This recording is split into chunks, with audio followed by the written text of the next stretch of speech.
Hello, I'm Silver the Hedgehog. We are ready for the next part. In the previous part, you should have noticed that CFCs are very harmful for the environment. You might recognize ozone hole as well, that lies between troposphere and stratosphere. If the ozone hole is depleted by CFCs, the world is really affected. Since 1996, CFCs are banned by the government in some countries. Let's summarize the cause of CFCs. Direct exposure causes skin cancer and affects the human body. Yellowing of leaves when its chlorophyll is lost, decolorizes picture painting and many more actions.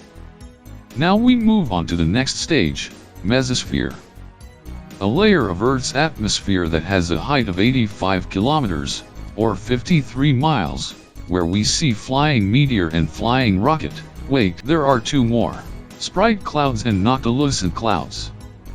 In case of Sprite clouds, red sprites are large-scale electrical discharges that occur high above thunderstorm clouds, or cumulonimbus, giving rise to a quite varied range of visual shapes flickering in the night sky. They are usually triggered by the discharges of positive lightning between an underlying thundercloud and the ground. And Noctilucent clouds, on the other hand, we call Aurora, or polar lights. Aurora is a natural light display in the Earth's sky, predominantly seen various colors in the high-latitude regions. In North Pole, we call Aurora Borealis, or the Northern Lights. And in South Pole, we call Aurora Australis, or the Southern Lights. This shows the result of disturbances in the magnetosphere caused by solar wind, and does not affect humans, but the electrically charged particles produced could have some potentially negative effects to infrastructure and technology.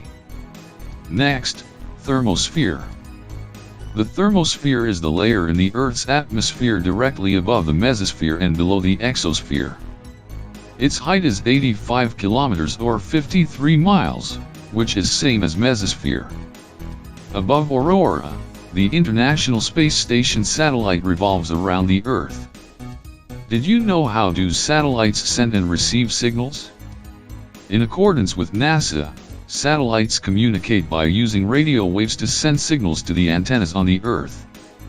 The antennas then capture those signals and process the information coming from those signals, and then it receives information for telecommunication signals, such as TV, radio, telephone, etc.